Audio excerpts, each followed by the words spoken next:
నీళ్లు లేవు, తాగడానికి లేవు, వాడుకోవడం, స్నానం చేయాలన్నా, వంట చేయాలన్నా చెంబెడు నీళ్లు లేవు. వాటర్ ప్లాంట్ల ముందు భారీ క్యూలు, ట్యాంకర్ల దగ్గర కోటి కొట్లాటలు. ఇది బెంగళూరులో నీటి సంక్షోభం. ఇప్పుడే ఇలా ఉంటే మే నెలలో జనం బతికే పరిస్థితి ఉంటుందా? ల్యాప్టాప్ పట్టుకునే చేతులు వాటర్ క్యాన్లు మోస్తున్నాయి. టెక్కీలు ట్యాంకర్ల వెనుక పరుగులు పెడుతున్నారు. వామ్మో బెంగళూరు అని సిటీని వదిలేస్తున్నారు. షాపింగ్ మాల్స్ లో స్థానాలు, స్విగ్గీ ఆర్డర్స్ తో గడిపేస్తున్నారు. బెంగళూరు నీటి కష్టాలకు ముగింపు ఎప్పుడు? బెంగళూరు అనగానే ఐటీ తళుకులు గుర్తొస్తాయి. అతి తక్కువ కాలంలో అభివృద్ధి పథంలో దూసుకెళ్లిన నగరంగా భావిస్తారు. కానీ ఇప్పుడు బెంగళూరు పేరెత్తితే భయపడే పరిస్థితి వచ్చింది. అక్కడ బతకటం నరకంతో సమానమనుకునే రోజులొచ్చాయి. ఏ మాత్రం వీలైనా నగరం నుండి బయటపడాలనుకునే వాళ్లు పెరుగుతున్నారు. బెంగళూరు నగరంలో నీటి సమస్య ఇప్పట్లో తీరేలా కనిపించడం లేదు. ఇంతకాలం ఐటీ ఉద్యోగుల హడావిడి కనిపించిన నగరంలో ఇప్పుడు ట్యాంకర్ల దగ్గర నీటి యుద్ధాలు, వాటర్ ప్లాంట్ల దగ్గర భారీ క్యూలు కామన్ గా మారుతున్నాయి. తాగడానికి, స్థానాలకు కూడా నీళ్లు దొరక్క అనేక మంది ఇబ్బందులు పడుతున్నారు. ట్యాంకర్ వచ్చిందని తెలిస్తే చాలు వందల్లో జనం మోగుతున్నారు. టూ వీలర్ పై ట్యాంకర్ వెంట పడుతున్నారు. ఒక్క బకెట్ నీళ్ల కోసం ట్యాంకర్ల వెనుక ఎంత దూరమైనా వెళ్తున్నారు. బెంగళూరు నగరం ఈ పరిస్థితిని గతంలో ఎన్నడూ చూడలేదు. 3 దశాబ్దాలుగా ఎన్నడూ లేని నీటి ఎద్దడి ఇప్పుడు కనిపిస్తోంది. సాధారణంగా నీటి కొరత ఎప్పుడైనా వచ్చినా ట్యాంకర్లపై భరోసా ఉండేది. కానీ ఇప్పుడు ఎంత డబ్బు పెట్టినా ట్యాంకర్లు కూడా దొరకటం లేదు. ఇళ్లలో రోజువారీ పనులకు కూడా నీరు దొరకడం కష్టంగా మారింది. నీళ్లను ఆదా చేయడానికి అపార్ట్మెంట్ వాసులు డిస్పోజబుల్ ప్లేట్లు, గ్లాసులు వాడుతున్నారు. ముఖం, చేతులు కడుక్కోవడానికి వెట్ పేపర్లు వినియోగిస్తున్నామని చెబుతున్నారు. ఇప్పుడే ఇలా ఉంటే ఏప్రిల్, మేలో ఎలా ఉంటుందోనని ఆందోళన వ్యక్తం చేస్తున్నారు. ఒక అపార్ట్మెంట్ కు వారానికి ఒక ట్యాంకర్ను మాత్రమే పంపుతామని బెంగళూరు మహానగరపాలక సంస్థ షరతు విధించింది. ఆఖరికి తాగునీటిపై కూడా రేషన్ విధించింది. ఇప్పటికే బెంగళూరులో స్కూళ్లు మూసేశారు. వ్యాపార సంస్థలు కూడా కొన్ని సమయాల్లోనే తెరుస్తున్నారు. హోటల్స్ లోనూ వాటర్ కు ఛార్జ్ చేస్తున్నారు. ఐటీ ఉద్యోగులు తమ సొంత ఇళ్లకు తరలిపోతామంటూ కార్యాలయాలకు మెయిల్స్ పంపుతున్నారు. వర్క్ ఫ్రం హోం అవకాశం కల్పించాలని కోరుతున్నారు. ఇప్పటికే అనేక మంది తమ సొంత ప్రాంతాలకు వెళ్లి వర్క్ ఫ్రం హోం చేసుకుంటున్నారని సమాచారం. బెంగళూరు నుంచి కదిలే అవకాశం లేని ఉద్యోగుల పరిస్థితి మాత్రం నరకంలా మారింది. ట్యాంకర్ల వద్ద నీటి కోసం కొట్లాట్లకు దిగలేక, నీళ్లు దొరక్క నానా ఇబ్బందులు పడుతున్నారు. నీటి కోసం పాట్లు పడుతున్నామంటూ ఐటీ ఉద్యోగులు వేల సంఖ్యలో ఆందోళనకు కూడా దిగారు. ఈ పరిస్థితి ఇలాగే కొనసాగితే నగరంలో బతకలేమని చెబుతున్నారు. తాగునీటి సమస్యతో ఐటీ ఉద్యోగులపై తీవ్ర ప్రభావం పడింది. నీటి క్యాన్లు చేతబట్టుకుని గంటల తరబడి ఆర్ఓ కేంద్రాల వద్ద బారులు తీరుతున్నారు. ఆఖరికి ఇళ్లలో గిన్నెలు కడగడానికి కూడా నీళ్లు లేని పరిస్థితిలో పడ్డారు. 25 లీటర్ల నీటి క్యాన్లతో ఐటీ ఉద్యోగులు ఉదయాన్నే వాటర్ ప్లాంట్ల ముందు క్యూ కడుతున్నారు. ఆఫీసులకు వెళ్లి పనిచేయలేని పరిస్థితి ఏర్పడిందని ఐటీ ఉద్యోగులు ఆవేదన చెందుతున్నారు. సోషల్ మీడియా పోస్టుల్లో టెకీల దాహార్తి కేకలే వినిపిస్తున్నాయి. ఇప్పట్లో బెంగళూరు నీటి సమస్యకు తెరపడే అవకాశం కనిపించటం లేదు. భారీ వర్షాలు కురిస్తే తప్ప నీటి ఎద్దడి నుంచి మహానగరం బయటపడే అవకాశం లేదని చెబుతున్నారు. నీటి కటకట బెంగళూరు ఆర్థిక పరిస్థితిని దారుణంగా దెబ్బతీసే ప్రమాదం ఏర్పడింది. నీటి కష్టాలు ప్రముఖ ఐటీ కంపెనీలపై పడ్డాయి. వర్క్ ఫ్రం హోం కి అనుమతించక తప్పటం లేదు. కొందరు ఐటీ ఉద్యోగులు తమ స్వస్థలం బెంగళూరే అయినప్పటికీ నగరానికి సమీపంలోని ఇతర ప్రాంతాల్లో ఉండే బంధువుల ఇంటికి వెళుతున్నారంటే పరిస్థితి తీవ్రత అర్థమవుతుంది. బెంగళూరు బృహత్ మున్సిపల్ కార్పొరేషన్ సరఫరా చేస్తున్న నీరు ఏ మూలకు సరిపోవడం లేదు. నగరంలోని 14,000 బోర్వెల్స్ లో సుమారు 7,000 ఎండిపోవడంతో నీటి సరఫరాలో 50% కొరత ఏర్పడింది. నగరంలోని హౌసింగ్ సొసైటీల్లో, అపార్ట్మెంట్లలో నీటి కొరత మరీ తీవ్రంగా ఉంది. గేటెడ్ కమ్యూనిటీలకు కూడా నీటి ఎద్దడి వ్యాపించింది. చాలా చోట్ల నీరు వృధా చేస్తే ఫైన్ వేస్తున్నారు. అయితే అతివృష్టి లేదంటే అనావృష్టి అనేలా మారింది బెంగళూరు పరిస్థితి. గతంలో భారీ వర్షాలకు నగరంలో విల్లాలు, అపార్ట్మెంట్లు నీట మునిగాయి. ఇప్పుడు తాగడానికి చుక్క నీరు లేదనే పరిస్థితి కనిపిస్తోంది. కొన్ని చోట్ల రోడ్డు పక్క లీకేజ్ అవుతున్న పైపుల నుంచి నీటిని పట్టుకునే వాళ్లు కనిపిస్తున్నారు. గత సంవత్సరం మే నెలలో నీటి సంక్షోభం వస్తే ట్యాంకర్లతో మేనేజ్ చేశారు. ఇప్పుడు మార్చిలోనే బెంగళూరు నీటి కోసం అల్లాడుతోంది. గత సంవత్సరం రుతుపవనాల పుణ్యమాని 1000 మిల్లీమీటర్ల వర్షపాతం వచ్చింది. కానీ ఇప్పుడు ఆ స్థాయి వర్షాలు కూడా లేవు. దీంతో నగరవాసులు నీటి కష్టాల్లో పడ్డారు. సిలికాన్ వ్యాలీ ఆఫ్ ఇండియాగా బెంగళూరుని పిలుస్తారు. వేలాది ఐటీ కంపెనీలు ఇక్కడున్నాయి. ప్రపంచ స్థాయి సంస్థలు అనేకం బెంగళూరు కేంద్రంగా తమ కార్యకలాపాలు సాగిస్తున్నాయి. దేశంలో అభివృద్ధి చెందిన సిటీల జాబితాలో బెంగళూరు మొదటి వరుసలో ఉంటుంది. 2 దశాబ్దాల కాలంలో అనూహ్యంగా పెరిగిన జనాభా, ట్రాఫిక్ కష్టాలు బెంగళూరును వెంటాడుతున్నాయి. ఇప్పుడు నీటి కష్టాలు కూడా తోడయ్యాయి.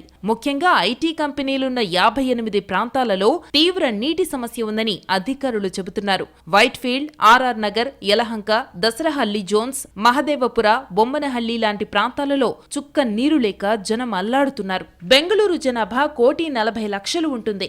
ఏటా దాదాపు 10 లక్షల జనాభా పెరుగుతోందని అంచనా ఉంది. మౌలిక వసతులు మాత్రం ఈ స్థాయిలో అభివృద్ధి చెందకపోవడం వల్లే ఈ పరిస్థితులు నెలకొన్నాయంటున్నారు. ఓవైపు నగర జనాభా పెరుగుతూ ఉంటే మరోవైపు చెరువులు, కబ్జాలు, ఆక్రమణలకు గురైపోయాయి. గత 40 ఏళ్లలో బెంగళూరులో 79% నీటి వనరులు అంతరించిపోయాయి. అదే సమయంలో నగరానికి ప్రధాన నీటి వనరుగా కావేరీ నది మారింది. కావేరీ నది నీరు రాని ప్రాంతాలు బోర్వెల్స్, వాటర్ ట్యాంకులపైనే ఆధారపడతాయి. ఇప్పుడు గ్రౌండ్ వాటర్ లేకపోవడంతో పాటు కావేరీ బేసిన్లో ఉన్న రిజర్వాయర్లో కూడా నీరు లేదు. దీంతో సమస్య రెట్టింపైంది. సకాలంలో వర్షాలు కురవకపోవడంతో సాగు, తాగునీటికి కర్ణాటకలో మొదలైన ఇబ్బందులు పీక్స్ కి చేరాయి. రాష్ట్రంలో ఉన్న 236 తాలూకాల్లో 223 తాలూకాలు కరువు బారిన పడ్డాయంటే పరిస్థితిని అర్థం చేసుకోవచ్చు. మరోవైపు ఈ వేసవి దాటాలంటే నగరానికి ట్యాంకర్లు తప్ప మరో దారి కనపడడం లేదు. ఈ క్రైసిస్ లో ట్యాంకర్లకు విపరీతమైన డిమాండ్ ఏర్పడింది. కానీ ట్యాంకర్ల నిర్వాహకులు అడ్డు అదుపు లేకుండా రేట్లు పెంచేశారు. ప్రభుత్వం నియంత్రిస్తామని చెబుతున్నా ఎలాంటి మార్పు రావడం లేదు. బెంగళూరు అంటే ఒకనాటి గార్డెన్ సిటీ, వేసవిలో సేద తీరాలనుకునే అందమైన నగరం. కానీ ఇప్పుడు చుక్క నీటి కోసం జనం అలమటిస్తున్నారు. ఎందుకు ఇది స్థితి? బెంగళూరు భవిష్యత్ ఏంటి? ఏ నిర్లక్ష్యం సిలికాన్ వ్యాలీ ఆఫ్ ఇండియాని ఈ దుస్థితికి తీసుకొచ్చింది? బెంగళూరు నగరం నీటి సంక్షోభంలో ఎందుకు పడింది? తీవ్ర వర్షాభావ పరిస్థితులు బెంగళూరు నగరాన్ని నీటి కష్టాల్లో పడేశాయి. నగరంలో 14,000కు పైగా బోర్లుంటే వాటిలో సగానికి సగం బోర్లు ఎండిపోయాయి. దీంతో 4 దశాబ్దాల్లో ఎన్నడూ ఎరుగని నీటి సంక్షోభాన్ని ఎదుర్కొంటోంది. Whitefield, KR Puram, Electronics City, RR Nagar, Kengeri, CV Raman ప్రాంతాలలో నీటి సమస్య తీవ్రంగా ఉంది. నగరంలో జనం ఇప్పుడు రోజూ స్నానం చేసే పరిస్థితి లేదు. నీళ్లు లేక 2-3 రోజులకోసారి ఓ అరబకెట్ నీళ్లతో సర్దుకుంటున్నారు. ఉద్యోగులకు నీళ్ల వేటకే టైం సరిపోతోంది. ఇక ఆఫీసులకు వెళ్లేదెప్పుడని ప్రశ్నిస్తున్నారు. వర్క్ ఫ్రం హోమ్ కి అనుమతించిన కంపెనీల్లో ఉద్యోగులు ఇతర ప్రాంతాలకు తరలిపోతున్నారు. బెంగళూరులో నీటి సంక్షోభం నివారించడంలో కాంగ్రెస్ ప్రభుత్వం విఫలమైందని ప్రతిపక్షాలు ఆరోపిస్తున్నాయి. ట్యాంకర్ మాఫియాకు ప్రభుత్వం లొంగిపోయిందని బీజేపీ విమర్శిస్తోంది. గడువు పూర్తయినా ప్రభుత్వ ఆదేశాలను ట్యాంకర్ల యజమానులు లెక్క చేయలేదని ధ్వజమెత్తారు. నీటి సరఫరా కోసం ప్రైవేటు ట్యాంకర్ల యజమానులు పేర్లు నమోదు చేసుకోలేదని, నమోదు చేసుకున్న వారు కూడా ప్రభుత్వం నిర్ణయించిన ధరల కన్నా ఎక్కువ వసూలు చేస్తున్నారని సమాచారం.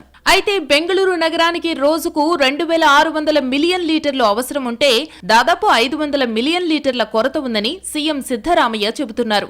నిధుల కొరత లేదని, భవిష్యత్తులో ఇబ్బందులు లేకుండా చర్యలు తీసుకునేందుకు నిపుణుల కమిటీని ఏర్పాటు చేస్తున్నామంటున్నారు. కావేరీ నదిపై మేకదాతు డ్యాంను నిర్మించడమే బెంగళూరు నీటి కొరతకు పరిష్కారమని సిద్ధరామయ్య ప్రభుత్వం చెబుతోంది. కానీ ఆ డ్యాం ఇప్పట్లో పూర్తయ్యే అవకాశం కనిపించడం లేదు. కావేరీ నదీ జలాలు, నదిపై నిర్మిస్తున్న ప్రాజెక్టుల గురించి కర్ణాటక, తమిళనాడు రాష్ట్రాల మధ్య తీవ్ర ఉద్రిక్తత కొనసాగుతోంది.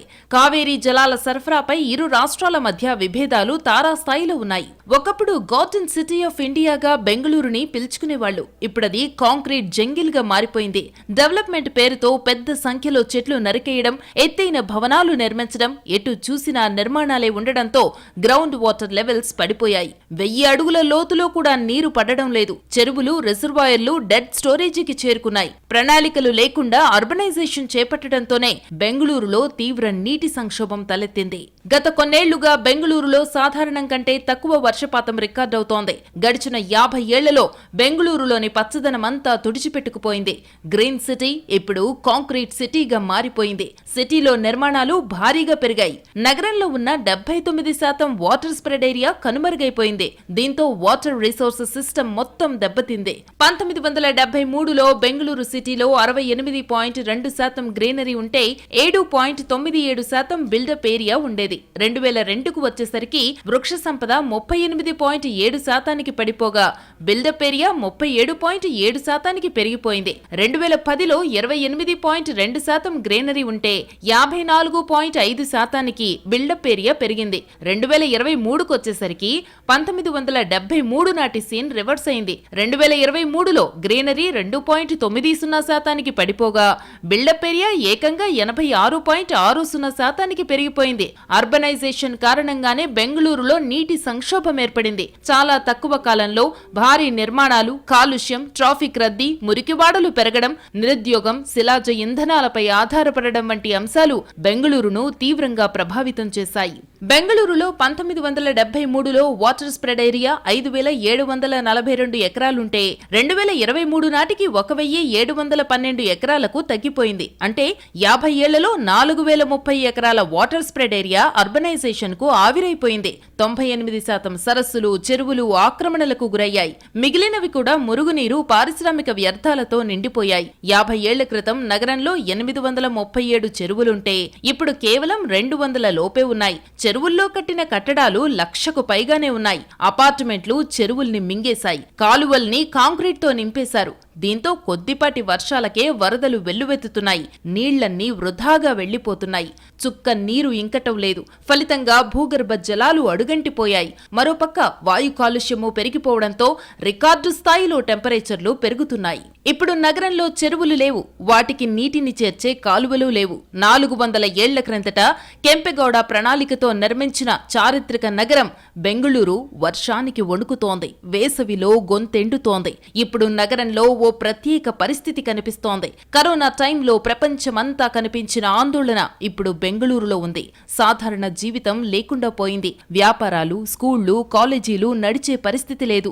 హోటళ్లలో కూడా డిస్పోజబుల్ ప్లేట్లే వాడుతున్నారు. ఇళ్లలో వంట చేయడానికి నీరు లేక స్విగ్గీ, జొమాటోలపై ఆధారపడుతున్నారు. బెంగళూరు నీటి కరువు పెళ్లికాని ప్రసాద్లపై కూడా పడింది.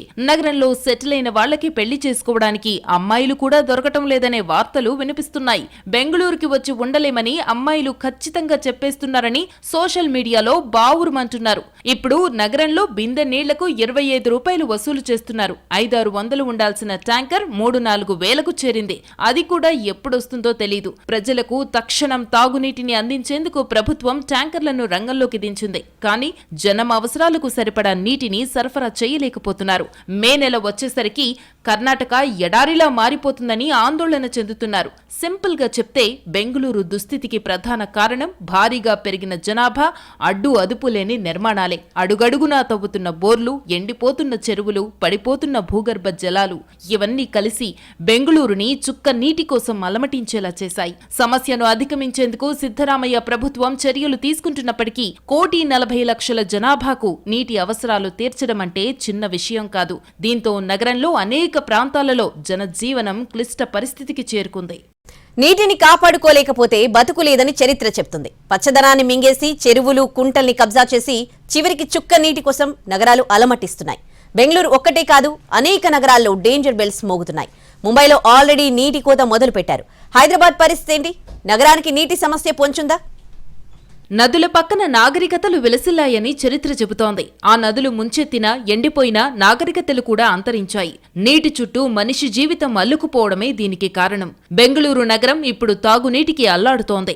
1970లో బెంగళూరు జనాభా కేవలం 16 లక్షలు. ఇప్పుడది 1,40,00,000కు చేరింది. అంటే జస్ట్ 50 ఏళ్లలో 9 రెట్లు పెరిగింది. జనాభా ఏటా పెరుగుతూనే ఉంది. విపరీతమైన జనసాంద్రత పెరిగింది. అపార్ట్మెంట్లు ఎప్పుడైతే పెరిగాయో ఎకరం 2 ఎకరాల్లో వేల మంది నివాసం ఉండడం మొదలైంది. అంతమందికి సరిపడా నీళ్లు ఎక్కడి నుంచొస్తాయి? ఇప్పుడక్కడ 1000 అడుగుల లోతుకు బోరు వేసినా చుక్క నీరు రాని పరిస్థితి. ఎటు చూసినా సిమెంటుతో కట్టిన కట్టడాలే ఉంటే వర్షపు నీరు భూమిలోకి ఇంకే అవకాశమెక్కడా? భూగర్భ జలాలు ఎలా పెరుగుతాయి? నగరంలో 1,40,00,000 మంది ఉంటే సగటున రోజుకు కనీసం 50 కోట్ల లీటర్ల నీరు కావాలి. అంటే తక్కువలో తక్కువ 1,00,000కు పైగా వాటర్ ట్యాంకర్లు అవసరం. ఇదంతా ఒక్కరోజు సమస్య కాదు. మళ్లీ వానలు పడే జూన్ చివరి వరకు, అంటే కనీసం 3 నెలల పాటు ఇదే దుస్థితి. ఇప్పటికే ఎండలు పెరిగాయి. రాబోయే రోజుల్లో గతం కంటే ఎక్కువ దంచి కొట్టబోతున్నాయి. దీంతో బెంగళూరు ఫ్యూచర్ ఏంటనే ఆందోళన నగరవాసుల్లో కనిపిస్తోంది. ఈ సమస్య ఒక్క బెంగళూరుకే పరిమితం కాదు. పర్యావరణ సమస్యలతో అనేక ప్రపంచ నగరాలు నీటి కష్టాల్లో ఉన్నాయి.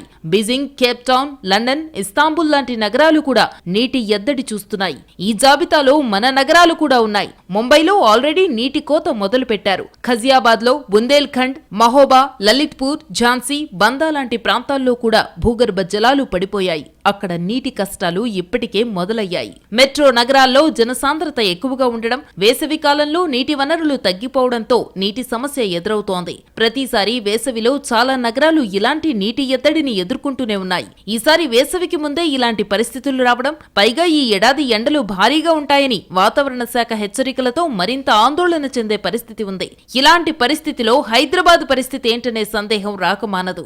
రానున్న రోజుల్లో ఇక్కడ నీటికి కటకట తప్పేలా లేదన్న సందేహం నగరవాసుల్లో ఉంది. హైదరాబాద్ నగరంలో 1,10,00,000 సిటీ జనాభాతో పాటు రెగ్యులర్ గా సిటీకి వచ్చిపోయే ఫ్లోటింగ్ పాపులేషన్ కూడా ఉంటుంది. హైదరాబాద్ నగరానికి రోజుకు 2,650 మిలియన్ లీటర్ల నీరు అవసరం ఉంటుంది. కృష్ణా నుంచి రోజుకు 1,021 మిలియన్ లీటర్ల నీళ్లు, గోదావరి నుంచి 643 మిలియన్ లీటర్ల నీరు, మంజీరా నుంచి 370 మిలియన్ లీటర్లు హైదరాబాద్ అవసరాల కోసం వినియోగిస్తున్నారు. జంట జలాశయాలైన గండిపేట్, హిమాయత్ సాగర్ నుంచి 94 మిలియన్ లీటర్ల నీటిని వాడుతున్నారు. మిగతా నీటి కోసం బోర్వెల్స్ పై ఆధారపడుతున్నారు. సిటీలో దాదాపు 1000కి పైగా స్లమ్స్ ఉండగా అందులో చాలా ప్రాంతాలకు మొదటి నుంచి కూడా సరిగ్గా నీరు అందటం లేదు. మరోవైపు జూబ్లీహిల్స్, బంజారాహిల్స్, మాదాపూర్, కొండాపూర్ వంటి ఏరియాలకు ఎక్కువ మొత్తంలో నీటిని వదలడం, మిగతా ప్రాంతాలకు తక్కువగా వదలడం ద్వారా నీటి సరఫరాలో వ్యత్యాసం చూపిస్తున్నారంటూ వాటర్ బోర్డు అధికారులపై ఆరోపణలు వినిపిస్తున్నాయి. మరోవైపు నగరంలో వాటర్ ట్యాంకర్లకు డిమాండ్ పెరిగింది.